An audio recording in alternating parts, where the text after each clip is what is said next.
इंद्ररुद्रमरुतस्तुन्वन्ति दिव्यैस्तवैः वेदैः साङ्गपदक्रमोपनिषदैः गायन्ति यं सामगाः ध्यानावस्थित तद्गतेन मनसा पश्यन्ति यं योगिनो यस्यान्तं न विदुः सुरासुरगणाः देवाय तस्मै नमः।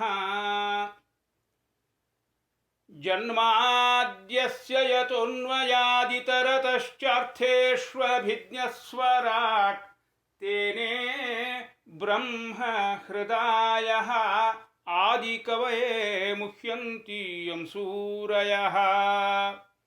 तेजो वारिमृदां यथा विनिमयः यत्र त्रिसर्गो मृषा धाम्ना स्वेन सदा निरस्तकुहकं सत्यं परं धीमहि।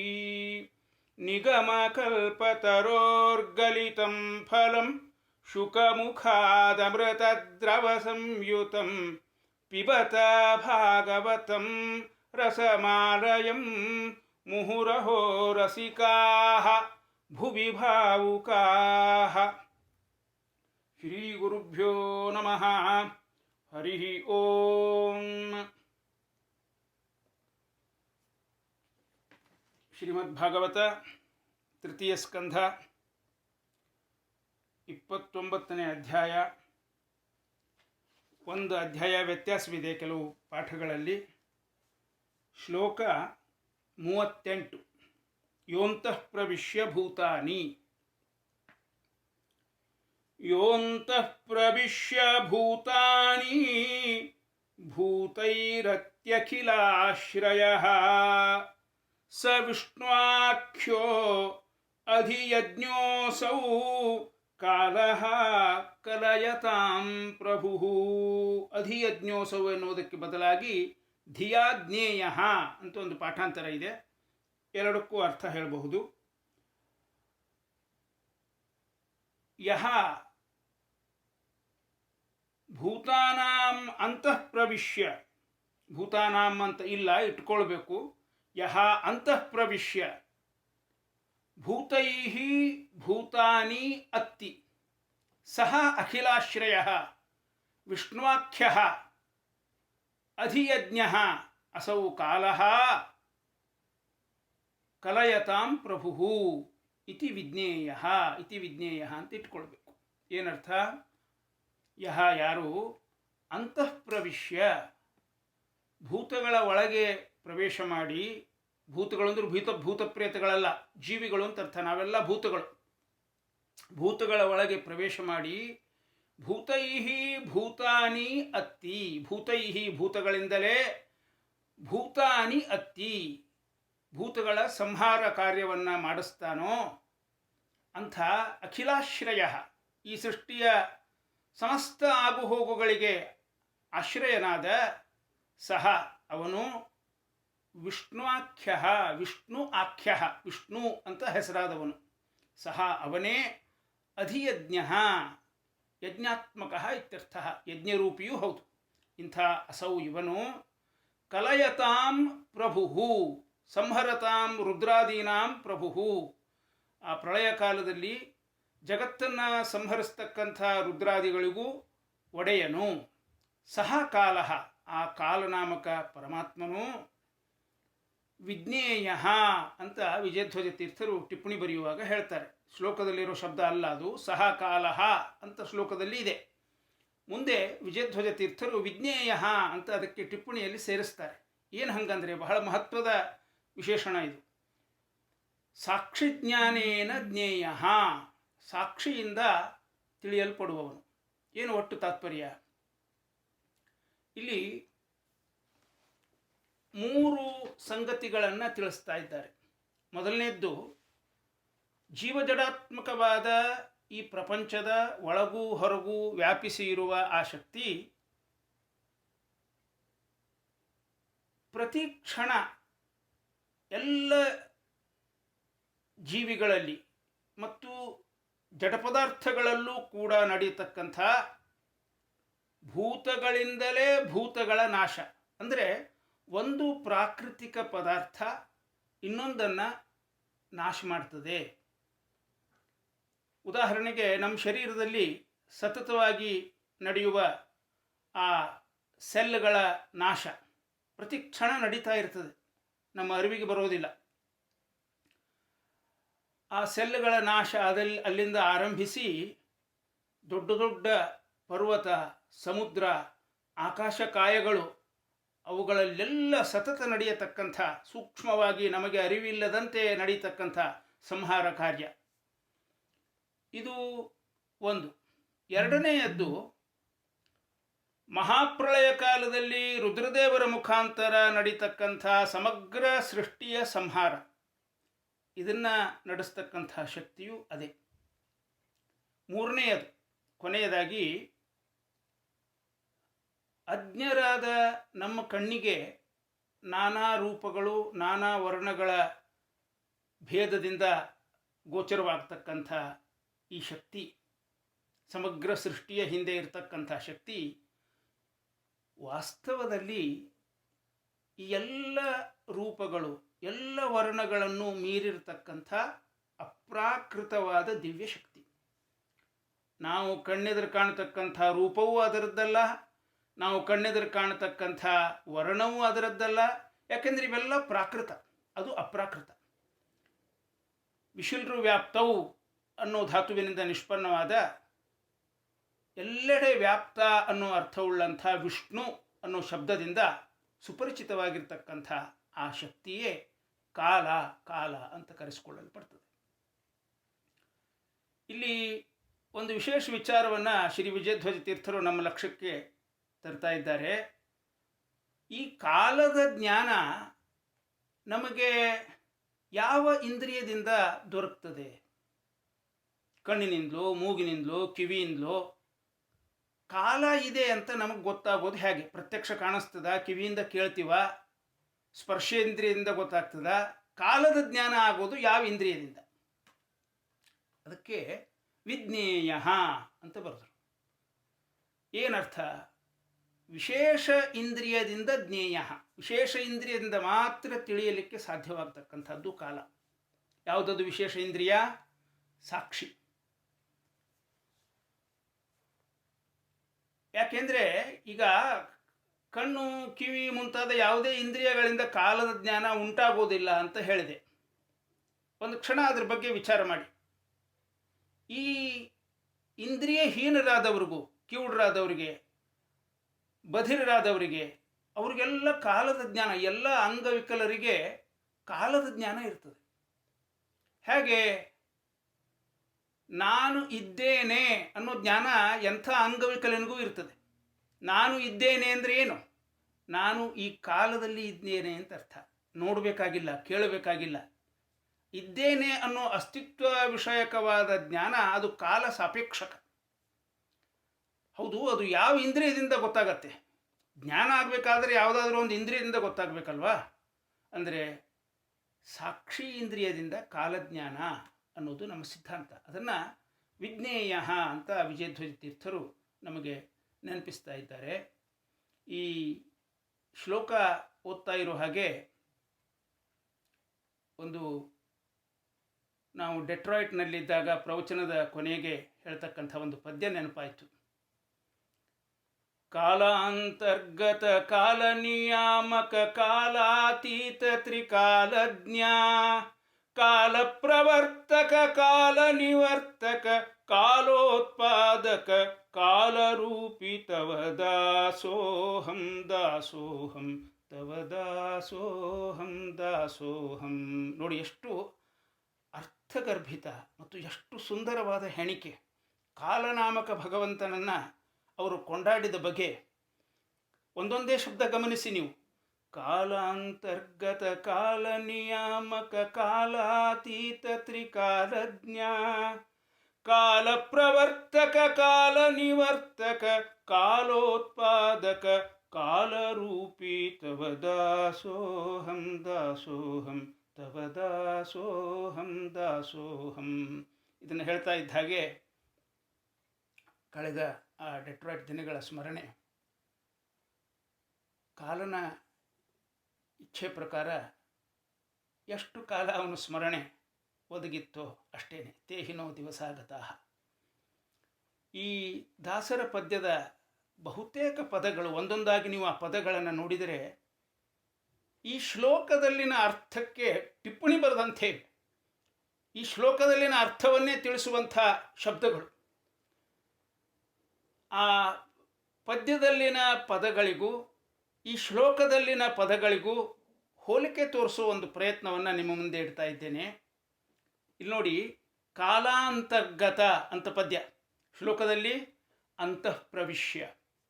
ಕಾಲ ನಿಯಾಮಕ ಕಾಲಾತೀತ, ಇಲ್ಲಿ ಶ್ಲೋಕದಲ್ಲಿ ಪ್ರಭು. ಪ್ರಭು ಅಂದರೆ ನಿಯಾಮಕ ಅಂತ ಅರ್ಥ.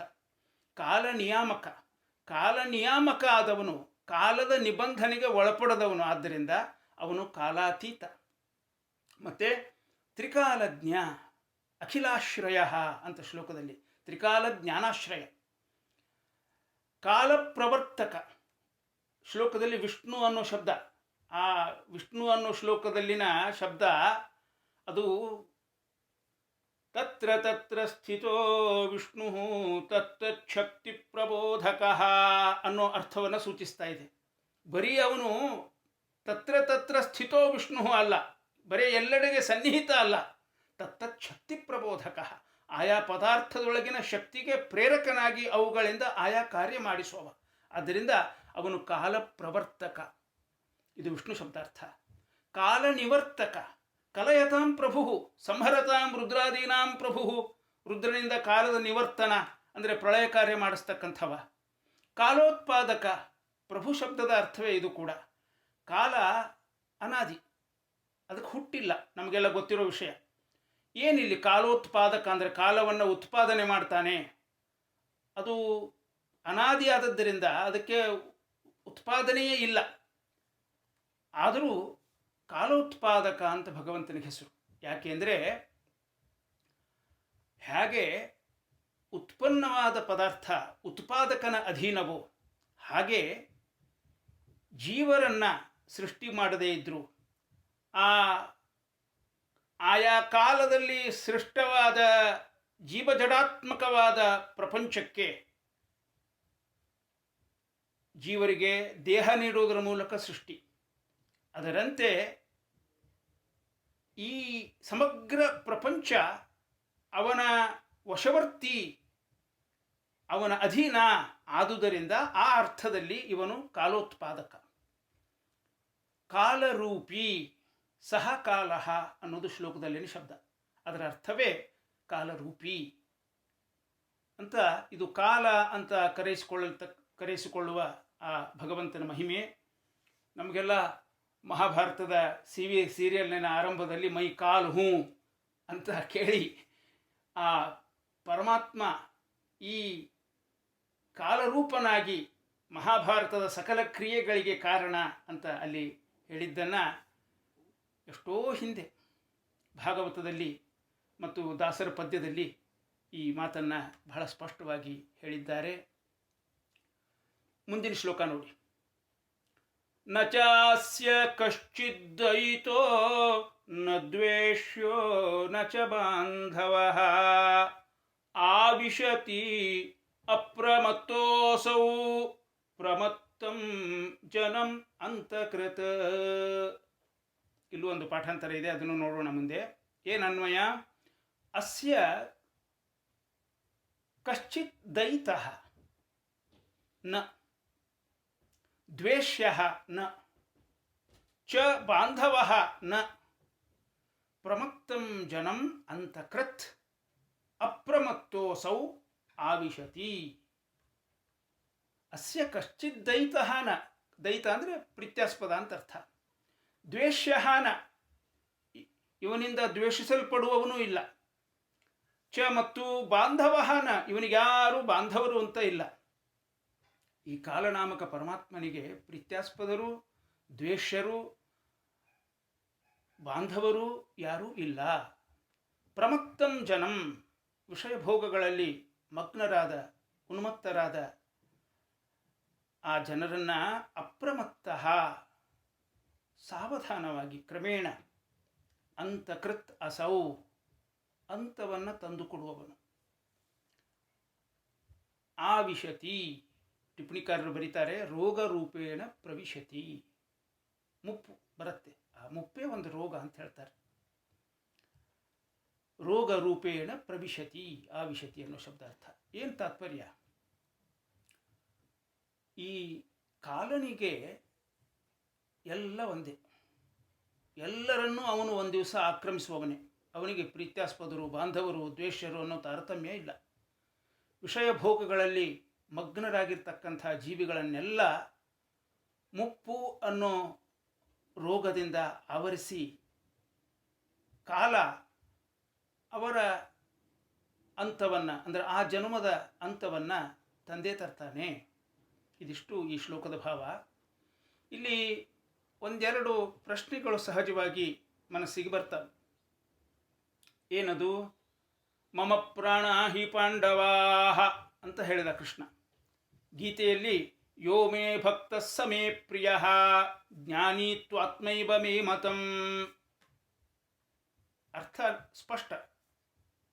ಪಾಂಡವರು ನನಗೆ ಪ್ರಾಣಪ್ರಿಯರು, ಯಾರು ಭಕ್ತರೋ ಅವರು ನನಗೆ ಪ್ರಿಯರು. ಯೋ ಮೇ ಭಕ್ತ ಸಮೇ ಪ್ರಿಯ ಅಂತೆಲ್ಲ ಅನೇಕ ಸಂದರ್ಭಗಳಲ್ಲಿ ಭಗವಂತ ಹೇಳಿದ್ದಾನೆ. ಯಾದವರೆಲ್ಲ ಅವನ ಸಂಬಂಧಿಕರು, ಬಾಂಧವರೇ ಇಲ್ಲ ಅಂತ ಈ ಶ್ಲೋಕದಲ್ಲಿ ಹೇಳ್ತಾರೆ. ಅವನಿಗೆ ಪ್ರೀತ್ಯಾಸ್ಪದರು ಇಲ್ಲ, ದ್ವೇಷಿಗಳೂ ಇಲ್ಲ ಅಂತ ಈ ಶ್ಲೋಕದಲ್ಲಿ. ಗೀತೆಯಲ್ಲಿ ಸಹಾ ಮೇ ಪ್ರಿಯ, ಮಹಾಭಾರತದಲ್ಲಿ ಪಾಂಡವಾನ್ ದ್ಯುಷಸೇ ರಾಜನ್ ಮಮ ಪ್ರಾಣ ಹಿ ಪಾಂಡವಾಹ ಅಂತ ದುರ್ಯೋಧನನಿಗೆ, ಅಲ್ಲಿ ನನಗವರು ಪ್ರಿಯರು ಅಂತ ಸ್ಪಷ್ಟವಾಗಿ ಭಗವಂತನೇ ಹೇಳಿದ್ದಾನೆ. ಇಲ್ಲಿ ಯಾರೂ ಅವನಿಗೆ ಪ್ರಿಯರಾದವರಾಗಲಿ ದ್ವೇಷರಾದವರಾಗಲಿ ಇಲ್ಲ ಅಂತ ಹೇಳ್ತಿದ್ದಾರೆ. ಇದಕ್ಕೆ ವಿರೋಧ ಕಾಣಲ್ವೇ ಇದರಲ್ಲಿ ಅನ್ನೋದು ಪ್ರಶ್ನೆ. ಇದು ನನ್ನ ಮನಸ್ಸಿಗೆ ಬಂದ ಪ್ರಶ್ನೆ ಅಲ್ಲ. ಈ ಸಂದರ್ಭವನ್ನು ಭಾಗವತದಲ್ಲೇ ಸಪ್ತಮ ಸ್ಕಂಧದ ಆರಂಭದಲ್ಲಿ ಪರೀಕ್ಷಿತ್ ಮಹಾರಾಜನ ಪ್ರಶ್ನೆಗೆ ಉತ್ತರ ರೂಪವಾಗಿ ವಿಸ್ತಾರವಾಗಿ ಶುಕಾಚಾರ್ಯರು ಸಮಾಧಾನವನ್ನು ನೀಡಿದ್ದಾರೆ. ಅದನ್ನೊಂದು ಸ್ವಲ್ಪ ನೋಡೋಣ. ಸಪ್ತಮ ಸ್ಕಂದ ಅಧ್ಯಾಯ 1 ಶ್ಲೋಕ 6. ನಿರ್ಗುಣೋಪಿ ಹ್ಯಜೋ ವ್ಯಕ್ತೋ ಭಗವಾನ್ ಪ್ರಕೃತೆ ಪರಃ ಸ್ವಮಾಯಾ ಗುಣಮಾವಿಶ್ಯ ಬಾಧಕತಾಂ ಗತಃ. ಬಹಳ ವಿಸ್ತಾರವಾಗಿ ಚರ್ಚಿತವಾದ ವಿಷಯ ಇದು. ಸಾರವನ್ನು ಸಂಗ್ರಹ ರೂಪದಲ್ಲಿ ಹೇಳೋ ಪ್ರಯತ್ನ ಮಾಡ್ತೇನೆ. ಇಲ್ಲಿ ಈ ವಿಷಯಕ್ಕೆ ಹೋಗೋ ಮೊದಲು ಪೀಠಿಕಾ ರೂಪದಲ್ಲಿ ಒಂದೆರಡು ಸಂಗತಿಗಳನ್ನು ತಿಳಿಯಬೇಕು. ಒಂದು, ಪ್ರೀತಿ, ದ್ವೇಷ ಇವು ಭೌತಿಕ ಶರೀರ ಹೊಂದಿರುವ ಎಲ್ಲ ಜೀವಿಗಳ ಸಾಮಾನ್ಯ ವರ್ತನೆಗಳು. ನೀವು ಸ್ವಲ್ಪ ಆಳಕ್ಕಿಳಿದು ಈ ವರ್ತನೆಗಳ ಹಿಂದೆ ಏನಿದೆ ಅಂತ ನೀವು ನೋಡಿದರೆ ಏನೇನೋ ಮೇಲ್ಪದರಿನಲ್ಲಿ ಬೇರೆ ಬೇರೆ ಕಾರಣಗಳು ಕಂಡರೂ ಆಳದಲ್ಲಿ ಕಾಣೋದು ಅಜ್ಞಾನ. ಯಾಕೆ? ಶರೀರ ಅಂದರೆ ಏನು? ಈ ಜಡ ಶರೀರದ ಹಿಂದಿರೋ ಆತ್ಮ ಯಾರು? ಇವೆರಡರ ನಡುವಿನ ಸಂಬಂಧ ಎಂಥದ್ದು? ಈ ಅರಿವಿನ ಅಭಾವ ನಮ್ಮೆಲ್ಲ ದುಃಖಗಳಿಗೆ ಕಾರಣ. ಅದಕ್ಕೇನೆ ಅಜ್ಞಾನ ದುಃಖದ ಮೂಲ ಅಂದರು ವೇದಾಂತದಲ್ಲಿ. ನಾವೆಲ್ಲ ಶರೀರ ಭಾವದಿಂದ ಭ್ರಮಿತರು. ನಾನು, ನನ್ನದು, ನನ್ನವರು, ಈ ಎಲ್ಲ ತಿಳುವಳಿಕೆಗಳಿಗೆ ಮೂಲ ನಾನು ಶರೀರ ಅನ್ನೋ ಜ್ಞಾನ, ಅಥವಾ ಅಜ್ಞಾನ, ವಿಪರೀತ ಜ್ಞಾನ. ಯಾವ ಶರೀರದಲ್ಲಿ ನಾನು ಅನ್ನೋ ಅಭಿಮಾನ ಇರ್ತದೋ ಆ ಶರೀರಕ್ಕೇನಾದರೂ ಹಾನಿ ಉಂಟಾದಾಗ ನನಗೆ ಹೀಗಾಯಿತು, ನನಗೆ ಏಟು ಬಿತ್ತು, ನನಗೆ ನೋವಾಯಿತು, ನನಗೆ ಹಿಂಸೆ ಆಯಿತು, ನಾವು ಮಾಡ್ತಕ್ಕಂಥ ವ್ಯವಹಾರ ಇದು. ನಮ್ಮೆಲ್ಲರ ಅನಿಸಿಕೆ ಈ ತರಹದ್ದು. ಈ ಅನಿಸಿಕೆಗೆ ಮೂಲ ಏನು? ನಾನೇ ಶರೀರ ಅನ್ನೋ ಅಭಿಮಾನ, ಮತ್ತೇನೂ ಅಲ್ಲ. ಪ್ರಕೃತ ಭಗವಂತನಿಗೆ ನಮಗಿರುವಂಥ ಭೌತಿಕ ಶರೀರವೇ ಇಲ್ಲ, ನಮಗಿರೋ ಇಂದ್ರಿಯಗಳೂ ಇಲ್ಲ. ಆದ್ದರಿಂದ ನಮಗೆ ಉಂಟಾಗುವಂಥ ಭ್ರಮೆಗೆ, ತನ್ಮೂಲಕ ದುಃಖಕ್ಕೆ ಅಲ್ಲಿ ಆಸ್ಪದವೇ ಇಲ್ಲ. ಹೀಗಾಗಿ ಭಗವಂತನ ಬಗ್ಗೆ ವಿಚಾರ ಮಾಡುವಾಗ ಈ ವ್ಯತ್ಯಾಸವನ್ನು ಮರಿಬಾರದು. ಇದು ಮೊದಲನೇ ಸಂಗತಿ. 2, ಏನು ಈ ಸಂಸಾರ ಅಂದರೆ? ತ್ರಿಗುಣಗಳ ಆಟ ಅಲ್ವಾ? ಸತ್ವ, ರಜಸ್ಸು, ತಮಸ್ಸು ಇವುಗಳ ಏರ್ಪೇರೆ ಸಂಸಾರ. ತ್ರಿಗುಣರಹಿತ ಭಗವಂತ ಈ ತ್ರಿಗುಣಾತ್ಮಕ ಪ್ರಕೃತಿಯಲ್ಲಿ ಕ್ರೀಡೆ ಆಡುವಾಗ, ತನ್ನ ಲೀಲೆಯನ್ನು ತೋರುವಾಗ ಸ್ವಕೀಯವಾದ ಮಾಯಾದಿಂದ ತ್ರಿಗುಣಗಳಲ್ಲಿ ಪ್ರವೇಶ ಮಾಡಿ ಆಯಾ ಕಾರ್ಯಗಳನ್ನು ನಿರ್ವಹಿಸ್ತಾನೆ. ಇದರ ವಿವರವೂ ಕೂಡ ಸಪ್ತಮಸ್ಕಂದದ ಮೊದಲ ಅಧ್ಯಾಯದಲ್ಲೇ ಆ ಯುಧಿಷ್ಠಿರ ನಾರದ ಸಂವಾದದಲ್ಲಿ ಬಂದಿದೆ. ಈ ಇಡೀ ಅಧ್ಯಾಯ ಓದಿದಾಗ ಈ ಪ್ರಶ್ನೆಗೆ ಒಂದು ಹಂತದ ಸಮಾಧಾನ ಸಿಗ್ತದೆ.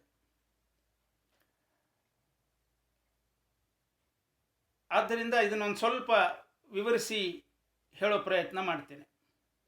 ಅಲ್ಲೇ ಸಪ್ತಮಸ್ಕಂದದ ಮೊದಲ ಅಧ್ಯಾಯದಲ್ಲಿ ಬರ್ತಕ್ಕಂಥ ಇನ್ನೊಂದು ಶ್ಲೋಕ, ಜಯಕಾಲೇ ತು ಸತ್ವಸ್ಯ ದೇವರ್ಷೀನ್ ರಜಸೋ ಸುರಾನ್ ತಮಸೋ ಯಕ್ಷ ರಕ್ಷಾಂಸಿ ತತ್ಕಾಲಾನುಗುಣೋ ಭಜತ.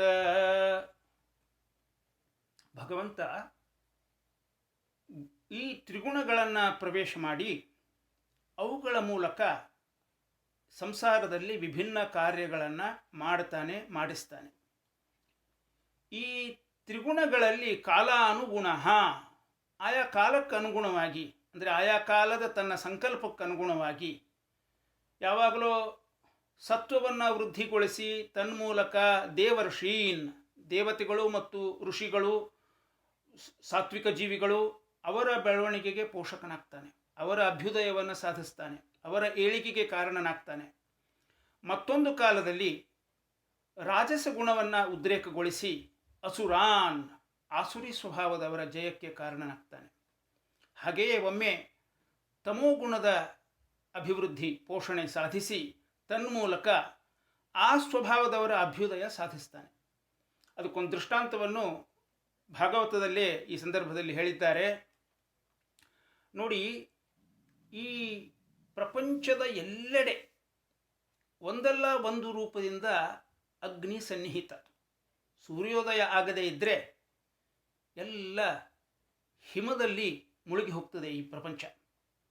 ಸೂರ್ಯ ಪ್ರಜ್ವಲಿಸ್ತಾ ಇರೋದರಿಂದ, ಸೂರ್ಯನ ಬಿಸಿಲು ಈ ಭೂಮಿ ಮೇಲೆ ಬೀಳ್ತಾ ಇರೋದರಿಂದ ಎಲ್ಲೆಡೆ ಆ ಶಾಖ, ಅಗ್ನಿ ಈ ಪ್ರಪಂಚದಲ್ಲಿ ಸನ್ನಿಹಿತವಾಗಿದೆ. ಆದರೆ ಅದೇ ಸುಪ್ತ ಅಗ್ನಿ ನೆಲದಲ್ಲಿ ಜ್ವಾಲಾಮುಖಿಯ ರೂಪದಿಂದ, ಜಲದಲ್ಲಿ ಒಡವಾಗ್ನಿ ರೂಪದಿಂದ, ಅರಣ್ಯದಲ್ಲಿ ಕಾಡಗಿಚ್ಚಿನ ರೂಪದಿಂದ ಆಗಾಗ ಪ್ರಕಟವಾದಾಗ ನಾವು ಬೆಂಕಿ ಅಂತ ಗುರುತಿಸ್ತೀವಿ. ವಾಸ್ತವದಲ್ಲಿ ಭೂಮಿಯ ಒಳಗೆ ಮೊದಲು ಇದ್ದ ಅಗ್ನಿಯೇ ಜ್ವಾಲಾಮುಖಿಯಾಗಿ ಒಂದೆಡೆ ಕಾಣಿಸಿದೆ. ಕಾಣಿಸಿದಾಗ ಮಾತ್ರ ಅದರ ಇರವು ನಮಗೆ ಗೋಚರವಾಗ್ತದೆ. ಅದರಂತೆ ದೈತ್ಯರಲ್ಲಿ ಆ ಭಗವಂತ ತಮೋಗುಣದ ಮೂಲಕ ಅಭ್ಯುದಯ ಸಾಧಿಸಿದಾಗ ಅವನು ದೈತ್ಯ ಪಕ್ಷಪಾತಿ ಅಂತ ನಮ್ಮ ಕಣ್ಣಿಗೆ ಕಾಣ್ತಾನೆ. ದೇವತೆಗಳಲ್ಲಿ ಅಭ್ಯುದಯ ಸಾಧಿಸಿದಾಗ ಸಾತ್ವಿಕ ಗುಣದ ಮೂಲಕ ಅವನು ದೇವತಾ ಪಕ್ಷಪಾತಿ ಅಂತ ನಮಗೆ ತೋರ್ತಾನೆ. ವಾಸ್ತವ ಅದ್ಯಾವುದೂ ಅಲ್ಲ. ಜನ್ಯ ಮಾತ್ರಂ ಕಾಲೋಪಾಧಿ ಅಂತ ಒಂದು ಉಕ್ತಿ ಸಂಸ್ಕೃತದಲ್ಲಿ. ಅಂದರೆ ಈ ಬ್ರಹ್ಮಾಂಡದಲ್ಲಿ ಜನಿಸಿದ ಪ್ರತಿಯೊಂದು ಜೀವಿ ಕಾಲನ ವಶವರ್ತಿ. ತ್ರಿಗುಣಗಳಲ್ಲಿ ಒಮ್ಮೊಮ್ಮೆ ಒಂದೊಂದು ಗುಣದ ಉದ್ರಿಕ್ತತೆ ನಮಗೆ ತೋರ್ತದೆ. ಸರ್ವಾಂತರ್ಯಾಮಿ ಕಾಲ ನಮ್ಮ ನಿಮ್ಮ ಅನಿಸಿಕೆಗಳಿಗೆ ಅತೀತವಾಗಿ ಸಾಗ್ತಕ್ಕಂಥ ಒಂದು ಶಕ್ತಿ. ಇದು ಜಡಶಕ್ತಿ ಅಲ್ಲ, ಚೇತನ, ಮಹಾಚೇತನ, ಸರ್ವಜ್ಞ ಚೇತನ. ಅದನ್ನೇ ಈ ಶ್ಲೋಕದಲ್ಲಿ ಸಹ, ಅಸೌ, ಕಾಲಹ, ಪ್ರಭು ಅಂತ ಚೇತನಗಳಿಗೆ ನಾವು ಬಳಸುವ ಶಬ್ದಗಳನ್ನು ಬಳಸಿ ಇದು ಮಹಾಚೇತನ, ಸರ್ವಜ್ಞ ಚೇತನ ಅನ್ನೋದನ್ನು ಸೂಚಿಸಿದ್ದಾರೆ. ಇದಿಷ್ಟು ಈ ವಿಷಯದ ಸಾರ. ಮುಂದೆ 40ನೇ ಶ್ಲೋಕ. ಯದ್ಭಯಾತ್ ವಾತಿ ವಾತೋಯಂ ಸೂರ್ಯಸ್ತಪತಿ ಯದ್ಭಯಾತ್ ಯದ್ಭಯಾತ್ ವರ್ಷತೆ ದೇವೋ ಭಗಣೋ ಭಾತಿ ಯದ್ಭಯಾತ್. ಆ ಭಗವಂತನ ಮಹಿಮೆಯನ್ನು, ಕಾಲರೂಪಿ ಭಗವಂತನ ಮಹಿಮೆಯನ್ನು ಸಾರತಕ್ಕಂಥ ಶ್ಲೋಕ. ಯದ್ಭಯಾತ್ ಅಯಂ ವಾಯು ಯಾತಿ ಅಂತ ಪಾಠಾಂತರ ಇದೆ, ವಾತಿ ಅಂತ ಒಂದರಲ್ಲಿದೆ. ಎರಡಕ್ಕೂ ಅರ್ಥ ಒಂದೇ. ಯಾತಿ ಅಂದರೆ ಸಾಗುತ್ತಾನೆ, ವಾತಿ ಅಂದರೆ ಬೀಸ್ತದೆ. ಯದ್ಭಯಾತ್ ಯಾರ ಭಯದಿಂದ, ಅಯಂ ವಾಯು ಯಾತಿ ಈ ವಾಯುವು ಚಲಿಸ್ತಾನೋ ಅಥವಾ ಗಾಳಿ ಬೀಸ್ತದೋ. ಯದ್ಭಯಾತ್ ಸೂರ್ಯಸ್ತಪತಿ ಯಾರ ಭಯದಿಂದ ಸೂರ್ಯನು ಬಿಸಿಲನ್ನು ನೀಡ್ತಾನೋ. ಯದ್ಭಯಾತ್ ದೇವ ವರ್ಷತೆ ಯಾರ ಭಯದಿಂದ ದೇವೇಂದ್ರ ಮಳೆ ಸುರಿಸ್ತಾನೋ. ಯದ್ಭಯಾತ್ ಭಗಣೋ ಭಾತಿ ನಕ್ಷತ್ರಗಳು ಪ್ರಕಾಶಿಸ್ತವೆ. ತಾತ್ಪರ್ಯ ಪ್ರತ್ಯೇಕ ಬೇಕಾಗಿಲ್ಲ, ಸ್ಪಷ್ಟ. ತೈತ್ತಿರಿಯ ಉಪನಿಷತ್ತಿನ ಮಂತ್ರಸಾರ ಇದು ಅಂತ ಅನ್ನಿಸ್ತದೆ. ಭೀಷಾಸ್ಮಾದ್ವಾತಃ ಪವತೆ ಭೀಷೋದೇತಿ ಸೂರ್ಯಃ ಭೀಷಾಸ್ಮಾದಗ್ನಿಶ್ಚೇಂದ್ರಶ್ಚ ಮೃತ್ಯುರ್ಧಾವತಿ ಪಂಚಮ ಇತಿ. ಈ ಮೃತ್ಯುವಿನ ವಿಷಯವು ಕೂಡ ಈ ಅಧ್ಯಾಯದ ಕೊನೆಯ ಶ್ಲೋಕದಲ್ಲಿ ಬರುತ್ತೆ. ಇಲ್ಲಿ ಒಂದು ಪ್ರಶ್ನೆ ಬರಬಹುದು ಮನಸ್ಸಿಗೆ. ಭಗವಂತನ ಭಯ ಬೇಕೇ? ಅನವಶ್ಯಕ ಅಲ್ವಾ? ಅವನು ನಮಗೆ ಪರಮಾಪ್ತ. ಅವನಿಗೆ ನಮ್ಮ ಭಕ್ತಿ ಅಂದ್ರೇನು? ಪ್ರೀತಿ, ಕೃತಜ್ಞತೆಗಳ ಸಮರ್ಪಣ. ಅವನಿಗೆ ಹೆದರಿ ಪೂಜೆ ಮಾಡೋದು ಅಥವಾ ಮಾಡಿಸೋದು ಸರಿಯಲ್ಲ ಅಂತ ನಿಮ್ಮಲ್ಲಿ ಅನೇಕರು ಪ್ರವಚನಗಳ ಮೂಲಕ ಕೇಳಿದ್ದೀರಿ. ಭಾಗವತದಲ್ಲೂ, ಅಂದರೆ ಈಗ ನಾವು ಓದಿದ ಶ್ಲೋಕದಲ್ಲಿ, ನಾನೀಗ ಕೋಟ್ ಮಾಡಿದ ತೈತ್ರಿಯ ಉಪನಿಷತ್ ಮಂತ್ರದಲ್ಲಿ, ಅವನ ಭಯದಿಂದ ದೇವಾಧಿದೇವತೆಗಳು ತಮ್ಮ ತಮ್ಮ ಕರ್ತವ್ಯವನ್ನು ನಿರ್ವಹಿಸ್ತಾರೆ ಅನ್ನೋ ಮಾತಿದೆ. ಇವೆರಡರಲ್ಲಿ ವಿರೋಧ ಕಾಣೋದಿಲ್ವೇ? ಅವನಿಗೆ ಹೆದರಿ ಪೂಜೆ ಮಾಡೋದು, ಮಾಡಿಸೋದು ಮಾಡಬಾರ್ದು, ಅವನು ನಮಗೆ ಪರಮಾಪ್ತ, ಪ್ರೀತಿಯಿಂದ ಮಾಡಬೇಕು ಅಂತ ಒಂದು ಕಡೆಗೆ. ಅವನ ಭಯದಿಂದ ದೇವಾಧಿದೇವತೆಗಳು ತಮ್ಮ ತಮ್ಮ ಕರ್ತವ್ಯ ಮಾಡ್ತಾರೆ, ಅದರಂತೆ ನಾವು ನಮ್ಮ ಕರ್ತವ್ಯವನ್ನು ಮಾಡಬೇಕು ಅಂತ ಒಂದು ಕಡೆಗೆ ವಿರೋಧ ತೋರ್ತದೆ. ಇಲ್ಲಿ ಒಂದು ವ್ಯತ್ಯಾಸ ಗಮನಿಸಬೇಕು. ಸ್ನೇಹ ಭಾವ, ಪ್ರೀತಿ, ಆಪ್ತ ಅನ್ನೋ ಭಾವ ಇದೆಲ್ಲ ಪೂಜೆ ವಿಷಯದಲ್ಲಿ ಹೇಳಿದ್ದಾರೆ. ಇಲ್ಲಿ ಭಯ ಉಂಟು ಅಂತ ಹೇಳಿದ್ದು ಕರ್ತವ್ಯ ಪಾಲನೆಯ ವಿಷಯದಲ್ಲಿ. ಇಂದ್ರ, ಅಗ್ನಿ ಎಲ್ಲರೂ ತಮ್ಮ ತಮ್ಮ ಕರ್ತವ್ಯವನ್ನು ಅವನ ಭಯದಿಂದ ಮಾಡ್ತಾರೆ ಅಂತ ಹೇಳಿದ್ದು. ಅಲ್ಲಿ ಹೇಳಿದ್ದು ಪ್ರೀತಿ, ಸ್ನೇಹ ಭಾವ ಅದು ಪೂಜೆಯ ವಿಷಯದಲ್ಲಿ. ಹೆದರ್ಕೊಂಡು ಪೂಜೆ ಮಾಡಬೇಡಿ, ಪ್ರೀತಿಯಿಂದ ಮಾಡಿ ಅಂತ ಅನ್ನೋ ಉತ್ತರ ಸರಿಯಾದ ಉತ್ತರ ಅಲ್ಲ. ಯಾಕೆಂದರೆ ನಮ್ಮಲ್ಲಿ ಕರ್ತವ್ಯ ಪಾಲನೆ ಸರಿಯಾದ ಅನುಸಂಧಾನ ಇದ್ದಾಗ ಅದು ಕೂಡ ಪೂಜೆ. ಸ್ವವಿಹಿತ ವೃತ್ಯ ಭಕ್ತ್ಯ ಭಗವದ್ ಆರಾಧನಂ ಧರ್ಮ, ಆಚಾರ್ಯರ ಮಾತು. ಸ್ವವಿಹಿತ ವೃತ್ತಿ ಅಂದ್ರೇನು? ಕರ್ತವ್ಯ. ಅದನ್ನು ಭಕ್ತಿ ಶ್ರದ್ಧೆಗಳಿಂದ ಮಾಡಬೇಕು, ಆಗ ಅವನ ಪೂಜೆ ಆರಾಧನೆ ಆಗ್ತದೆ ಅದು ಅಂತ. ಆದ್ದರಿಂದ ಆ ಮಾತು ಸಮಸ್ಯೆಗೆ ಪರಿಹಾರ ಆಗೋದಿಲ್ಲ. ಈಗ ನೋಡಿ, ನಿಮಗೆ ಗೊತ್ತಿರೋ ಹಾಗೆ ಪರಮಾತ್ಮನವರೆಗೆ ಎಲ್ಲರಲ್ಲೂ ದೋಷಗಳಿವೆ. ಲಕ್ಷ್ಮೀದೇವಿಯಲ್ಲೂ ಪಾರತಂತ್ರ್ಯ ಅನ್ನೋ ದೋಷ ಇದೆ ಅಂತ ಕೇಳಿದ್ದೇವೆ. ಏನು ದೋಷ ಅಂದರೆ, ದೋಷಗಳಲ್ಲಿ ಒಂದು ಪ್ರಧಾನವಾದ ದೋಷ ತನ್ನ ಕರ್ತವ್ಯ ನಿರ್ವಹಿಸುವಲ್ಲಿ ಆಲಸ್ಯ ತೋರಿಸೋದು.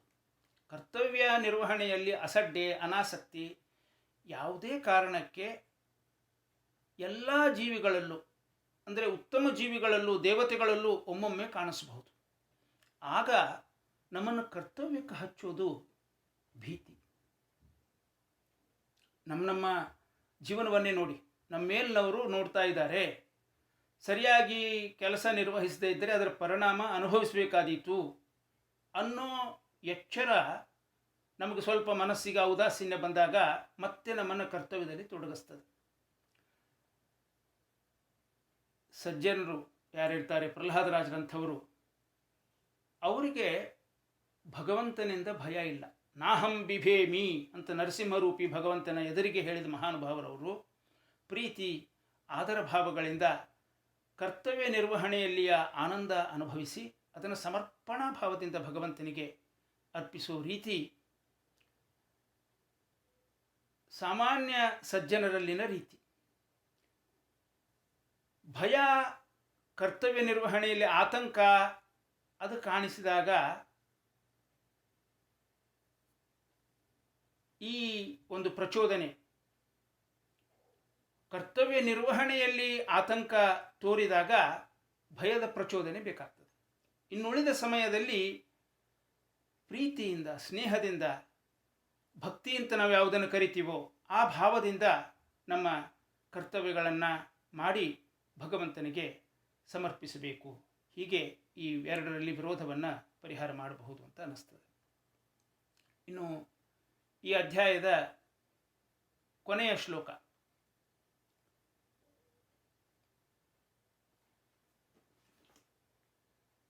ಸೋನಂತಕರೋಂತಕರಃ ಕಾಲಃ ಅನಾದಿರಾದಿಕೃತವ್ಯಯಃ ಜನಂ ಜನೇನ ಜನಯನ್ ಮಾರಯನ್ ಮೃತ್ಯುನಾಂತಕಂ.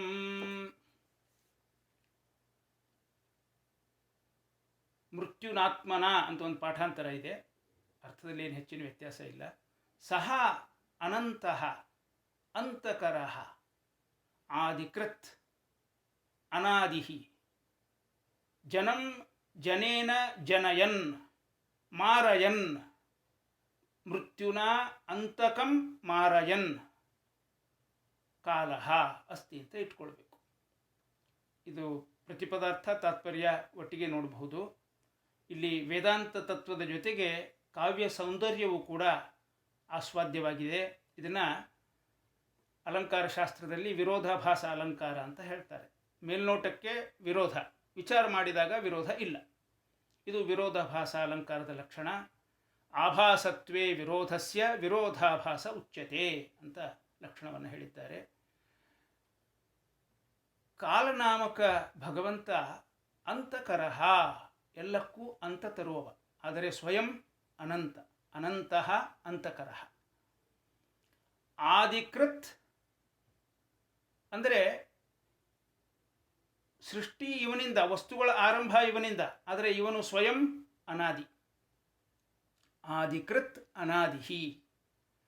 ಜನಂ ಜನಯನ್ ಮಾರಯನ್, ಜನಂ ಜನಗಳನ್ನು, ಜನಯನ್ ಹುಟ್ಟಿಸ್ತಾನೆ, ಮಾರಯನ್ನು ಕೊಲ್ಲಿಸ್ತಾನೆ, ದೇಹ ಕೊಡ್ತಾನೆ, ಆ ದೇಹಗಳಿಗೆ ನಾಶವನ್ನು ತಂದು ಕೊಡ್ತಾನೆ.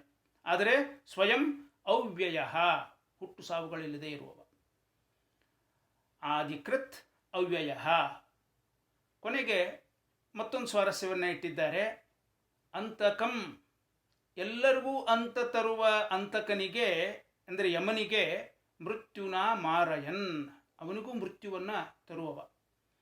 ಮೃತ್ಯೋರ್ಮೃತ್ಯುಂ ನಮಾಮ್ಯಹಂ, ಮೃತ್ಯುವಿಗೂ ಮೃತ್ಯುವಾಗಿರತಕ್ಕಂಥ ಭಗವಂತನಿಗೆ ನಮಸ್ಕಾರ ಅಂತ ಕೇಳಿದ್ದೀರಿ. ಯಾರಿವನು ಇದೆಲ್ಲ ಮಾಡುವವನು? ಕಾಲಃ, ಕಾಲನಾಮಕ ಭಗವಂತ. ಪಾಠಾಂತರ ಮೃತ್ಯುನಾತ್ಮನ ಅಂತ ಇದೆ. ಅಲ್ಲಿ ಅರ್ಥ ಇನ್ನೂ ಸ್ಪಷ್ಟ. ಎಲ್ಲ ಜನರನ್ನು ಮೃತ್ಯುನ, ಯಮನಿಂದ, ಮಾರಯನ್ ನಾಶಗೊಳಿಸುತ್ತಾ, ಮೃತ್ಯುವನ್ನು ಅಂದರೆ ಯಮನನ್ನು ಆತ್ಮನ ಮಾರಯನ್, ತನ್ನಿಂದ ಅಂದರೆ ಸ್ವಯಂ ಭಗವಂತನಿಂದ ನಾಶಗೊಳಿಸುತ್ತಾ ಅಂತ ಹೀಗೆ ಅನ್ವಯ ಮಾಡಿಕೊಳ್ಬೇಕು. ಇನ್ನು ಮುಂದೆ 31ನೇ ಅಧ್ಯಾಯದಲ್ಲಿ ಸಂಸಾರದಲ್ಲೇ ಆಸಕ್ತರಾಗಿ ನಾನಾ ವಿಧ ಪಾಪಕರ್ಮಗಳಲ್ಲಿ ತೊಡಗತಕ್ಕಂಥ ಮನುಷ್ಯರು ಹೇಗೆ ಜೀವನವನ್ನು ಮಾಡ್ತಾರೆ ಮತ್ತು ಅದರ ಎಂಥ ಪರಿಣಾಮವನ್ನು ಅವರು ಅನುಭವಿಸ್ತಾರೆ ಅನ್ನೋದನ್ನು ವಿವರಿಸಿದ್ದಾರೆ. ಓದಿದಾಗ ಮನಸ್ಸಿಗೆ ಭಯ, ಮುಜುಗರ ಎರಡೂ ಒಟ್ಟಿಗೆ ಉಂಟಾಗುವಂಥ ಒಂದು ಸಂದರ್ಭ ಇದು.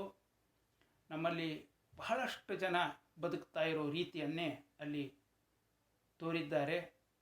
ಈ ಶ್ಲೋಕಗಳ ಭಾವವನ್ನು ಸರಿಯಾಗಿ ಅರಿತುಕೊಂಡರೆ ಸಾತ್ವಿಕರಲ್ಲಾದರೂ ಜೀವನದ ಮಾರ್ಪಾಟಿಗೆ ಇವು ಕಾರಣವಾಗಬಲ್ಲವು ಅನ್ನೋ ಕಾರಣಕ್ಕೆ ಇವನ್ನು ಆರಿಸಿದ್ದೇನೆ. ಅದರಲ್ಲೂ 10ರಿಂದ 20ರವರೆಗಿನ ಈ ಶ್ಲೋಕಗಳು ಈ ಅಧ್ಯಾಯದ ಸಾರ ಅಂತ ಹೇಳಬಹುದು.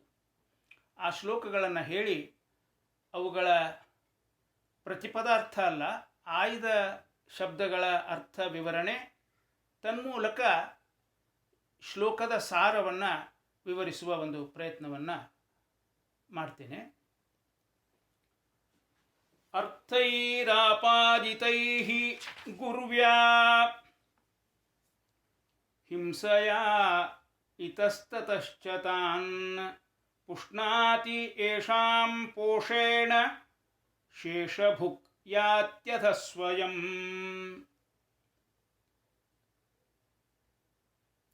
ಅಂದರೆ 10ನೇ ಶ್ಲೋಕ ಇದು. ಅರ್ಥೈಃ ಏನನ್ವಯ? ಗುರ್ವ್ಯಾ ಹಿಂಸಯ ಇತಸ್ತತಃ ಆಪಾದಿತೈಃ ಅರ್ಥೈಃ ತಾನ್ ಪುಷ್ಣಾತಿ ಯೇಷಾಂ ಪೋಷೇಣ ಶೇಷಭುಕ್ ಸ್ವಯಂ ಅಧಃ ಯಾತಿ. ಅಂದರೆ ಮನುಷ್ಯ ಗುರ್ವ್ಯಾ ಹಿಂಸಯ ತನಗೂ ಇತರರಿಗೂ ಗುರುಭೂತವಾದ ದೊಡ್ಡ ದೊಡ್ಡ ಹಿಂಸೆಗಳನ್ನು ಮಾಡ್ತಾ, ಹಿಂಸೆ ಅಂದರೆ ಮಾನಸಿಕ ಹಿಂಸೆ, ದೈಹಿಕ ಹಿಂಸೆ, ಎಲ್ಲ ತರಹದ ಹಿಂಸೆಗಳು. ಇತಸ್ತತಃ ಆಚೀಚೆ ಈ ಸಂಸಾರದಲ್ಲಿ ಭ್ರಮಣ ಮಾಡಿ ಓಡಾಡಿ ತಂದಿರತಕ್ಕಂಥ ಆಪಾದಿತೈಹಿ ಅರ್ಥೈಹಿ ತಂದಿರತಕ್ಕಂಥ ಧನ, ಅರ್ಥ ಅಂದರೆ ಧನ, ಅದರಿಂದ ಕುಟುಂಬ ಪೋಷಣೆ. ಶೇಷಭುಕ್ ಈ ಶಬ್ದಕ್ಕೆ 2 ಅರ್ಥ. ಏನು? ಉಳಿದದ್ದನ್ನು ಭುಂಜಿಸ್ತಾನೆ ಅಂತ. ಅಂದರೆ ಸಂಸಾರದಲ್ಲಿ ತನ್ನ ಹೆಂಡತಿ ಮಕ್ಕಳು ತನ್ನವರು ಅಂತ ಯಾರ್ಯಾರು ಭಾವಿಸಿರ್ತಾನೋ ಅವರೆಲ್ಲರಿಗೂ ಕೊಟ್ಟು ಉಳಿದದ್ದರಲ್ಲಿ ತಾನು ಭುಂಜಿಸ್ತಾನೆ, ಅದರಲ್ಲಿ ಸುಖ ಕಾಣ್ತಾನೆ. ಇದು ಒಂದರ್ಥ. ಇನ್ನೊಂದು ಅರ್ಥ ಶೇಷಭುಕ್, ಅಕ್ಷರಶಃ ಅವರು ತಿಂದು ಉಳಿಯುವ ಎಂಜಲನ್ನು ತಾನು ಭುಂಜಿಸ್ತಾನೆ, ಅದರಲ್ಲಿ ಸುಖ ಕಾಣ್ತಾನೆ. ಹೀಗೆ ತಿನ್ನುವ ಗೃಹಸ್ಥರನ್ನು ನಾನು ಕಣ್ಣಾರೆ ನೋಡಿದ್ದೇನೆ. ಏನಾಗ್ತದೆ ಅಂದರೆ ವಯಸ್ಸಾದಂತೆ ಲೋಭ ಹೆಚ್ಚಾಗ್ತದೆ. ಬಹಳ ವಿಚಿತ್ರ ಇದು. ತಟ್ಟೆನಲ್ಲಿ ಚೆಲ್ಲಬಾರ್ದು ಅಂತ ತಾನೇ ಒಂದು ಧಾರ್ಮಿಕ ಸಮಾಧಾನ ಹೇಳಿಕೊಂಡು ತನ್ನ ತಟ್ಟೆನಲ್ಲಿ ಚೆಲ್ಲೋದಲ್ಲ, ಇನ್ನೊಬ್ಬರು ತಟ್ಟೆನಲ್ಲಿ, ತನ್ನ ಹೆಂಡತಿ ಮಕ್ಕಳು ತಟ್ಟೆನಲ್ಲಿ ಚೆಲ್ಲಿದ್ದನ್ನು ಎಲ್ಲ ಬಿಡದೆ ತಾನು ತಗೊಂಡು ತಿಂತಾನೆ. ತಟ್ಟೆನಲ್ಲಿ ಚೆಲ್ಲಬಾರ್ದು ಅಂತ ಅವ್ರಿಗೆ ಉಪದೇಶ ಅವರು ಕೇಳೋದಿಲ್ಲ, ತಾನಿಗೆ ಹೇಳಿಕೊಂಡು ಅವರು ಬಿಟ್ಟದ್ದನ್ನು ತಾನು ತಿಂದು ಶೇಷಭುಕ್ ಆಗಿ ಹೊಟ್ಟೆ ಕೆಡಿಸ್ಕೋತಾನೆ. ಮಾತ್ರ ಅಲ್ಲ, ಸ್ವಯಂ ಅಧಃ ಯಾತಿ. ಶ್ಲೋಕದಲ್ಲಿ ಅವ್ರು ಹೇಳಿರೋ ಶಬ್ದ ಇಹದಲ್ಲೂ ಪರದಲ್ಲೂ ಅಧೋಗತಿ. ಯಾಕೆ? ಹೊಟ್ಟೆ ತುಂಬಿದ ಮೇಲೆ ಆಹಾರ ಉಳಿತದೆ, ವೇಸ್ಟ್ ಆಗ್ತದೆ ಅಂತ ತಿಂದಾಗ ಆ ಆಹಾರ ದೇಹಕ್ಕೆ ಉಪಯೋಗ ಆಗೋದಿಲ್ಲ. ಅಷ್ಟೇ ಅಲ್ಲ, ಶರೀರವನ್ನು ಹಾಳು ಮಾಡ್ತದೆ. ಆಹಾರ ಬಿಟ್ಟರೆ ಆಹಾರ ಪದಾರ್ಥ ಮಾತ್ರ ಹಾಳಾಗ್ತದೆ, ಅದನ್ನು ನೀವು ಹೊಟ್ಟೆಗೆ ಹಾಕ್ಕೊಂಡ್ರೆ ಶರೀರವೂ ಹಾಳಾಗ್ತದೆ. ಇದನ್ನು ಅನೇಕರು ನಾವು ಮರಿತೇವೆ. ಮುಂದಿನ ಶ್ಲೋಕ ವಾರ್ತಾಯಾಂ ಲುಪ್ಯಮಾನಾಯಾಂ ಆರಬ್ಧಾಯಾಂ ಪುನಃ ಪುನಃ ಲೋಭಾಭಿಭೂತೋ ನಿಸ್ಸತ್ವಃ ಪರಾರ್ಥೇ ಕುರುತೆ ಸ್ಪೃಹಾಂ. ವಾರ್ತಾ ಅಂದರೆ ಸಂಸ್ಕೃತದಲ್ಲಿ ಜೀವಿಕಾ ಅಂತ ಅರ್ಥ. ಅಂದರೆ ಜೀವನೋಪಾಯ, ಜೀವನಕ್ಕೆ ಬೇಕಾದ ಧನ. ಲುಪ್ಯಮಾನಾಯಾಮ್ ಲೋಪ ಹೊಂದಿತ್ತು. ದುಡ್ಡು ಬರ್ತಾ ಇರತ್ತೆ, ಯಾವಾಗಲೂ ಬರುತ್ತೆ, ಯಾವಾಗಲೂ ಬರೋದಿಲ್ಲ. ಅದನ್ನೇ ಲುಪ್ಯಮಾನಾಯಾಮ್, ಲೋಪ ಹೊಂದಿತ್ತು ಅಂದರೆ ದುಡ್ಡು ಬರೋದು ನಿಂತು ತಾತ್ಕಾಲಿಕವಾಗಿ. ಪುನಃ ಆರಬ್ಧಾಯಾಮ್, ಮತ್ತೆ ಯಾವಾಗಲೂ ಬರಲಿಕ್ಕೆ ಶುರು ಆಗ್ತದೆ. ಈಗ ಸಂಬಳದಲ್ಲಿ ಜೀವನ ಮಾಡುವವರಿಗೆ ಇದರ ಅರಿವು ಇರೋದಿಲ್ಲ. ಪ್ರತಿ ಮಂತ್ ಎಂಡಿಗೆ ಒಂದಷ್ಟು ದುಡ್ಡು ಬಂದ್ಬಿಡತ್ತೆ, ಖರ್ಚು ವೆಚ್ಚಗಳನ್ನು ಅದಕ್ಕೆ ಹೊಂದಿಸ್ಕೊಂಡಿದ್ದು ಬಿಡ್ತಾನೆ. ವೈದಿಕ ವೃತ್ತಿಯಲ್ಲಿ ಬದುಕುವವರಿಗೆ ಇದು ಸುಪರಿಚಿತವಾದ ಸನ್ನಿವೇಶ. ಇನ್ನು ನೌಕರಿ ಮಾಡುವವ್ರಿಗೂ ಕೂಡ ನೌಕರಿ ಹೋದರೆ ಯಾವಾಗಲೂ ನೌಕರಿ ಹೋಗುತ್ತೆ, ಮತ್ತೆ ಪುನಃ ಆರಬ್ಧಾಯ, ಮತ್ತೆ ಯಾವಾಗಲೂ ಶುರು ಆಗ್ತದೆ. ಈ ಸನ್ನಿವೇಶ ವ್ಯಕ್ತಿಯನ್ನು ಅಧೀರಗೊಳಿಸ್ತದೆ, ಲೋಭ ಹೆಚ್ಚಿಸ್ತದೆ. ಏನಕ್ಕೇನ ಪ್ರಕಾರೇಣ ಧನ ಸಂಪಾದನೆ ಮಾಡಿ ಇಟ್ಕೊಂಡ್ಬಿಡ್ಬೇಕು ಅನ್ನೋ ಯೋಚನೆಗೆ ದಾರಿ ಮಾಡಿಕೊಡ್ತದೆ. ನಿಸ್ಸತ್ವ, ಈ ಭಾವ ಏನಿದೆ ವ್ಯಕ್ತಿಯನ್ನು ಒಳಗಿನಿಂದ ನಿಸ್ಸತ್ವಗೊಳಿಸ್ತದೆ. ತತ್ಪರಿಣಾಮವಾಗಿ ಪರಾರ್ಥೆ ಕುರುತೆ ಸ್ಪೃಹಾಂ, ಇನ್ನೊಬ್ಬರ ಅರ್ಥವನ್ನು ಅಂದರೆ ಹಣವನ್ನು ಸ್ಪೃಹಾಂ ಇಚ್ಛಾಂ ಕುರುತೆ, ಅದನ್ನು ಹೇಗಾದರೂ ನನ್ನದನ್ನಾಗಿಸಿಕೊಳ್ಳಬೇಕು, ಇನ್ನೊಬ್ಬರಂತೆ ನಾನು ಹೆಚ್ಚು ಧನ ಸಂಪಾದನೆ ಮಾಡಿ ಇಟ್ಕೊಂಡ್ಬಿಡಬೇಕು ಅಂತ ಯೋಚನೆ ಮಾಡ್ತಾನೆ. ಆ ಯೋಚನೆಗೆ ಇದು ಕಾರಣವಾಗ್ತದೆ. ಅದಾದರೂ ಸುಲಭನಾ? ಏನಕ್ಕೇನ ಪ್ರಕಾರೇಣ ದುಡ್ಡು ಮಾಡ್ಕೊಂಡ್ಬಿಡ್ಬೇಕು ಅಂತ ಯೋಚನೆ ಮಾಡೋದು ಸುಲಭ, ಅದನ್ನು ಮಾಡೋದು ಸುಲಭ ಅಲ್ಲ. ಅದೂ ಆಗದೇ ಇದ್ದಾಗ ಈ ಮುಂದಿನ ಶ್ಲೋಕದಲ್ಲಿ ಹೇಳೋ ಹಾಗೆ ದುರವಸ್ಥೆಯನ್ನು ತಲುಪ್ತಾನೆ. ಕುಟುಂಬ ಭರಣ ಅಕಲ್ಪಃ, ಕುಟುಂಬ ಭರಣಾಕಲ್ಪಃ ಅಂತ ಇದೆ. ಕಲ್ಪಃ ಅಂತ ಪದಚ್ಛೇದ ಅಲ್ಲ, ಅಲ್ಲಿ ಕಲ್ಪ ಅಂದರೆ ಸಮರ್ಥ, ಇಲ್ಲಿ ಪದಚ್ಛೇದ ಅಕಲ್ಪಃ. ಕುಟುಂಬ ಭರಣಾಕಲ್ಪಃ, ಕುಟುಂಬವನ್ನು ಭರಣ ಅಂದರೆ ಪೋಷಣೆ ಮಾಡೋದು, ಅದರಲ್ಲಿ ಅಕಲ್ಪಃ, ಕುಟುಂಬ ನಿರ್ವಹಣೆಯಲ್ಲಿ ಮನುಷ್ಯ ಅಸಮರ್ಥನಾಗಿ, ಮಂದಭಾಗ್ಯ ದುರದೃಷ್ಟಶಾಲಿಯಾಗಿ, ಮೂಢಧೀಹಿ ಕೃಪಣಃ, ಕೃಪಣ ಅಂದರೆ ದೀನ ಅಂತ ಅರ್ಥ ಸಂಸ್ಕೃತದಲ್ಲಿ, ದೀನಭಾವದಿಂದ ಧ್ಯಾಯನ್ ಚಿಂತೆಗೆ ಶುರು ಇಡ್ತಾನೆ, ಶ್ವಸಿಸಿ ನಿಟ್ಟುಸಿರು ಬಿಡ್ತಾನೆ.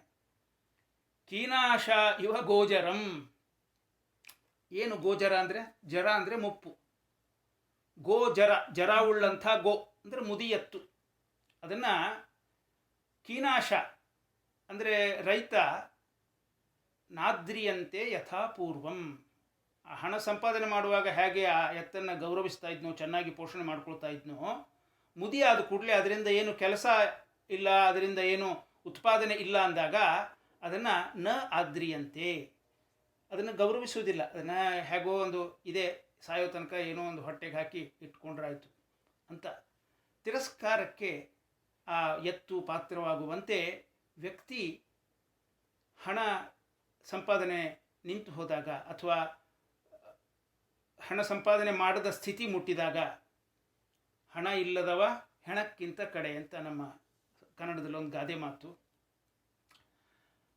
ಅದನ್ನೆಲ್ಲ ಇಲ್ಲಿ ಹೇಳ್ತಿರೋದು. ಇಲ್ಲಿ ಹೇಳ್ತಿರೋದು, ಅಲ್ಲಿ ಹೇಳಿದ್ದು ಸಮಸ್ಯೆಯ ಒಂದು ಮುಖ, ಇಲ್ಲಿ ಹೇಳ್ತಾ ಇರೋದು ಸಮಸ್ಯೆಯ ಇನ್ನೊಂದು ಮುಖ.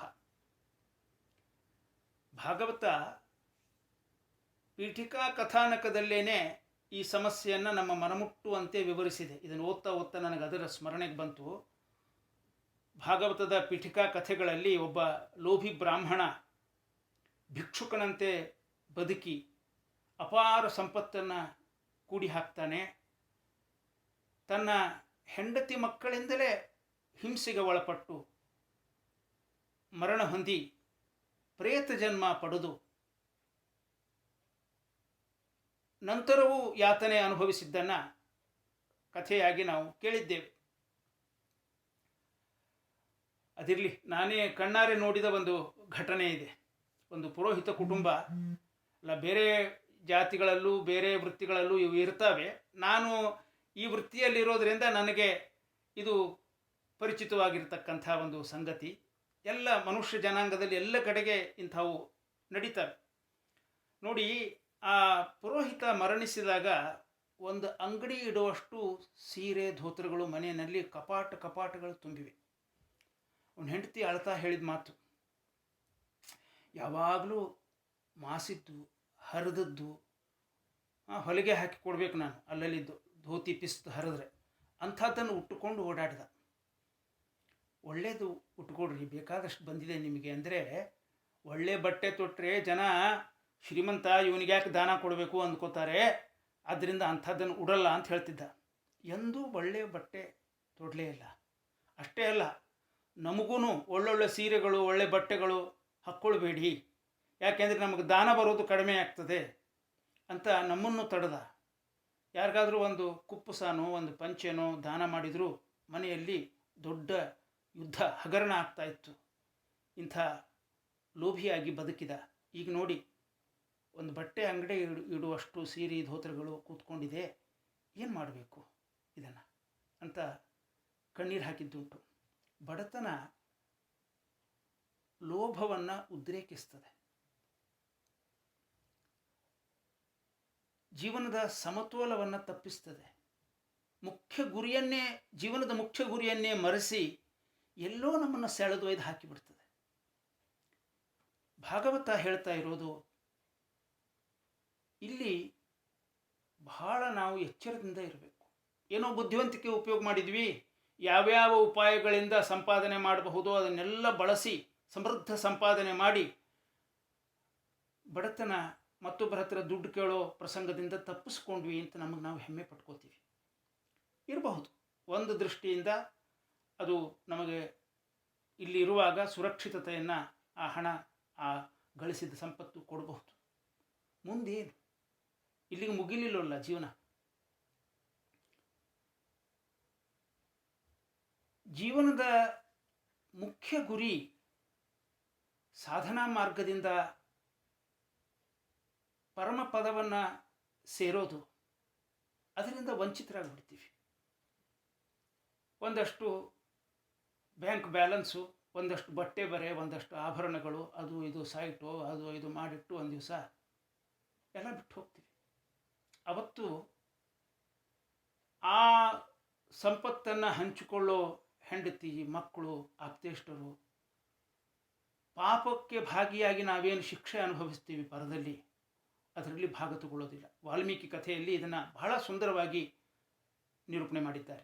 ಬೇಡನಾಗಿ ವಾಲ್ಮೀಕಿ ಇದ್ದಾಗ ನಾರದರು ಬಂದು ಅವನಿಗೆ ಉಪದೇಶ ಮಾಡಿದರು ಅನ್ನೋ ಕಥಾನಕ. ಅಲ್ಲಿ ನೋಡಿ, ಮುಂದೆ ಜರಯ ಉಪಾತ್ತ ವೈರೂಪ್ಯ, ಮುಪ್ಪು ಬಡವನಿಗೆ ಬಂದಂತೆ ಎಂಥ ಸಿರಿವಂತನಿಗೂ ಪ್ರಾಪ್ತವಾಗ್ತದೆ. ಅವಾಗೇನಾಗ್ತದೆ? ಮೊದಲು ಸಂಭವಿಸುವ ಸಂಗತಿ ವೈರೂಪ್ಯ, ಶರೀರ ವಿಕಾರ. ಅನಂತರ ಮುಂದಿನ ಶ್ಲೋಕದಲ್ಲಿ ಹೇಳಿರೋ ಒಂದು ವಿಶೇಷಣ ಅಲ್ಪಚೇಷ್ಟಿತ,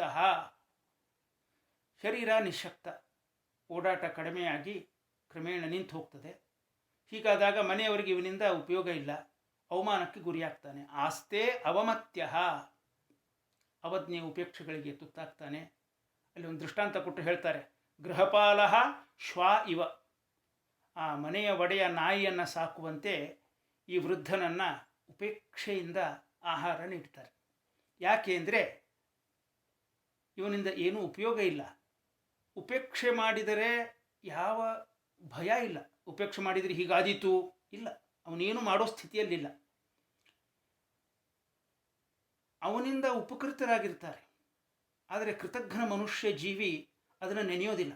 ಈಗ ಇವನನ್ನು ಉಪೇಕ್ಷೆ ಮಾಡೋದರಿಂದ ನಮಗೇನು ಅಪಾಯ ಇಲ್ಲವಲ್ಲ, ಏನೋ ತಾಯಿ ತಂದೆ ಅವ್ರ ಕರ್ತವ್ಯ ಅವ್ರು ಮಾಡಿದ್ದಾರೆ, ಎಲ್ಲರೂ ಮಾಡಿದ್ದಾರೆ, ಇವರು ಮಾಡಿದ್ದಾರೆ, ಏನು ಹೆಚ್ಚಿಂದು. ಇವನಿಗೆ ಎಷ್ಟು ಬೇಕು? ಆಮಯಾವಿ, ಆ ಶ್ಲೋಕದಲ್ಲಿನ ಶಬ್ದ ಆಮಯಾವಿ ಅಂದರೆ ರೋಗಿ. ಅಪ್ರದೀಪ್ತ ಜಠರಾಗ್ನಿ, ಆ ಜಠರಾಗ್ನಿ ಮಂದಾಗಿ ಅಲ್ಪಾಹಾರ, ತಿನ್ನುವ ಆಹಾರ ಸ್ವಲ್ಪನೇ ಪಾಪ, ಆದರೆ ಅದಕ್ಕೆ ಅನುಭವಿಸುವ ಅವಮಾನ ಎಷ್ಟು. ಹೆಂಡತಿ, ಮಕ್ಕಳು, ಮೊಮ್ಮಕ್ಕಳು ಇವನನ್ನು ಬೈತಾ, ಇವನು ತನ್ನ ದುರದೃಷ್ಟವನ್ನು ಹಳಿತಾ ದಿನ ಕಳೀತಾನೆ. ಇಷ್ಟಾದರೂ ವೈರಾಗ್ಯ ಹುಟ್ಟೋದಿಲ್ಲ. ಆಸ್ತೆ ಅಜಾತ ನಿರ್ವೇದ, ಅಜಾತ ನಿರ್ವೇದ ಆಸ್ತೆ. ನಿರ್ವೇದ ಅಂದರೆ ವೈರಾಗ್ಯ. ವಯಸ್ಸಾದ ಮೇಲೆ ಆಹಾರ ಸೇವನೆ ಕಡಿಮೆಯಾಗಿ ಓಡಾಟ ನಿಂತು ಒಂದೇ ಕಡೆಗೆ ಮಲಗಿದ ಅಂದರೆ ಅದು ಸ್ಪಷ್ಟ ಲಕ್ಷಣ. ಏನು ಲಕ್ಷಣ? ಮರಣ ಅಭಿಮುಖೋ ಗೃಹೇ, ಮನೆಯಲ್ಲಿದ್ದರೂ ಮರಣಕ್ಕೆ ಅಭಿಮುಖನಾಗಿ ನಿಂತ್ಕೊಂಡ. ಮುಂದೆ ಹೋದಂತೆ ಕಫ ಸಮೃದ್ಧ ನಾಡಿಕ ಕಂಠೆ ಘುರಘುರಾಯತೆ, ಕಂಠದೊಳಗೆ ಶರೀರದೊಳಗೆ ಕಫ ತುಂಬಿ ಘುರ್ರು ಘುರ್ರು ಅಂತ ಶಬ್ದ ಕಂಠದಿಂದ. ಸ್ವಬಂಧುಭಿ ವಾಚ್ಯಮಾನೋಪಿ ನಭ್ರೂತೆ, ಬಂಧುಗಳು ಮಾತಾಡಿಸ್ತಾರೆ ಹತ್ರ ನಿಂತ್ಕೊಂಡು, ನಭ್ರೂತೆ, ಮಾತಾಡ್ಲಿಕ್ಕೆ ಬರ್ತಿದ್ರೂ ಮಾತಾಡೋದಿಲ್ಲ. ಯಾಕೆ? ಪ್ರಾಯ ಇದಕ್ಕೆ ಎರಡು ಕಾರಣ ಅಂತ ಅನ್ನಿಸ್ತದೆ. ಒಂದು, ಕೆಲವರಲ್ಲಿ ಮಾತಾಡಲಿಕ್ಕೆ ಆಗದೇ ಇರೋದು ಒಂದು ಕಾರಣ. ಇನ್ನು ಕೆಲವರಲ್ಲಿ ವ್ಯಕ್ತಿಗೆ ಮರಣ ಸಮೀಪಿಸಿದೆ ಅನ್ನೋದು ತಿಳಿದು ಹೋಗಿರ್ತದೆ. ಯಾರ ಜೊತೆಗೆ ಏನು ಮಾತಾಡಿ ಏನು ಉಪಯೋಗ? ಈ ಸಮಯ ಯಾವ ಮಾತಿಗೂ ಏನೂ ಅರ್ಥ ಇಲ್ಲ, ಯಾರಿಂದಲೂ ಏನೂ ಪ್ರಯೋಜನ ಇಲ್ಲ. ಇದು ಒಳಗೆ ತಿಳಿದಿರೋದರಿಂದ ಮೌನ ವಹಿಸ್ತಾನೆ. ಮುಗಿದು ಹೋಗಲಿ ಇದು ಕಥೆ, ಯಾರಿಗೂ ಏನು ಹೇಳೋದು ಕೇಳೋದು ಏನು ಬಾಕಿ ಉಳಿದಿಲ್ಲ. ಏವಂ ಕುಟುಂಬ ಭರಣೆ ವ್ಯಾಪೃತ ಆತ್ಮ, ಆ ಕುಟುಂಬವನ್ನು ಪೋಷಣೆ ಮಾಡೋದರಲ್ಲೇ ಮಗ್ನನಾಗಿ ವ್ಯಕ್ತಿ. ಅಜಿತ ಇಂದ್ರಿಯ, ಇಂದ್ರಿಯಗಳ ಮೇಲೆ ಯಾವುದೇ ಜಯ ಗಳಿಸೋ ಪ್ರಯತ್ನ ಅಂದರೆ ಯಾವುದೇ ಆಧ್ಯಾತ್ಮಿಕ ಸಾಧನೆ ಮಾಡದೆ, ಉರುವೇದನಯ ಅಸ್ತಧೀಹಿ, ಆ ಅಳೋ ಸಂಬಂಧಿಕರ ಸಮ್ಮುಖದಲ್ಲಿ ಎಲ್ಲರೂ ನೋಡ್ತಾ ಇರುವಂತೇನೆ ಪ್ರಜ್ಞೆ ಕಳೆದು ಹೋಗಿ ಮೃತ್ಯುವಶನಾಗ್ತಾನೆ. ಯಮದೂತೌ ತದಾ ಪ್ರಾಪ್ತೌ, ಯಮದೂತರು ಬಂದು ಈ ಪಾಪಿಯನ್ನು ಕರೆದೊಯ್ಯಲಿಕ್ಕೆ ಬರ್ತಾರೆ. ಯಾತನಾ ದೇಹೆ ಆವೃತ್ಯ ಗಲೆ ಪಾಶೈಹಿ ಬದ್ಧ್ವಾ ದೀರ್ಘಂ ಅಧ್ವಾನಂ ನಯತಃ, ಯಾತನಾ ಶರೀರದೊಳಗೆ ಆ ಜೀವಿಯನ್ನು ಬಂಧಿಸಿ ಅವನ ಕುತ್ತಿಗೆಗೆ ಹಗ್ಗ ಹಾಕಿ ಯಮಲೋಕದ ಮಾರ್ಗವಾಗಿ ಕರೆದೊಯ್ತಾರೆ ಅಂತ. ಇದನ್ನು ಓದ್ತಾ ಇರೋ ಹಾಗೆ ಗುರುಕುಲದಲ್ಲಿದ್ದಾಗ ಕೇಳಿದ್ದ ಒಂದು ಸುಂದರವಾದ ಕಥೆ ನೆನಪಾಗಿದೆ. ಆದರೆ ಹೇಳುವಷ್ಟು ಸಮಯ ಇಲ್ಲ. ಸಮಯ ಮುಗಿದಿದ್ದರಿಂದ ಇವತ್ತಿನ ಅನುಸಂಧಾನವನ್ನು ಇಲ್ಲಿಗೆ ಮುಕ್ತಾಯಗೊಳಿಸ್ತಾ ಇದ್ದೇನೆ. ಮುಂದಿನ ವಾರ ಉಳಿದ ಭಾಗವನ್ನು ನೋಡೋಣಂತೆ. ಮಧ್ವಾಂತರ್ಗತ ಶ್ರೀಕೃಷ್ಣಾರ್ಪಣಮಸ್ತು.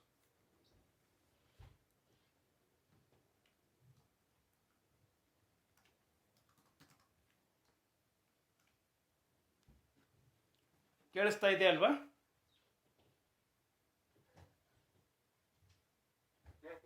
ಆಯ್ತು ಆಯ್ತು. ಯಾರಿಗಾದ್ರೂ ಏನಾದರೂ ಪ್ರಶ್ನೆ ಇದ್ದರೆ ಸ್ವಲ್ಪ ನೋಟ್ ಮಾಡಿ ಇಟ್ಕೊಳ್ಳಿ. ಮುಂದಿನ ವಾರ ಅವನ್ನ ನೋಡೋಣಂತೆ. ಎಲ್ಲ ಭಕ್ತರಿಗೆ ಸಾದರ ನಮಸ್ಕಾರ. ನಮಸ್ಕಾರ ಆಚಾರ್ಯ. ತುಂಬಾ ಚೆನ್ನಾಗಿತ್ತು ಆಚಾರ್ಯ, ಬಹಳ ಚೆನ್ನಾಗಿತ್ತು. ಅದರಲ್ಲೂ ಕರ್ತವ್ಯ ಅಂತ ನೀವು ಪ್ರೀತಿಗೆ ಭಕ್ತಿಗೆ ಹೋಲಿಸಿ ಹೇಳಿದ್ದು ಬಹಳ ಮನ ಮುಟ್ಟೋ ಹಾಗಿತ್ತು. ಬಹಳ ಚೆನ್ನಾಗಿತ್ತು ಆಚಾರ್ಯ. ಧನ್ಯವಾದಗಳು. ಆಯ್ತು, ನಮಸ್ಕಾರ. ಕೃಷ್ಣ ನಮಸ್ಕಾರ.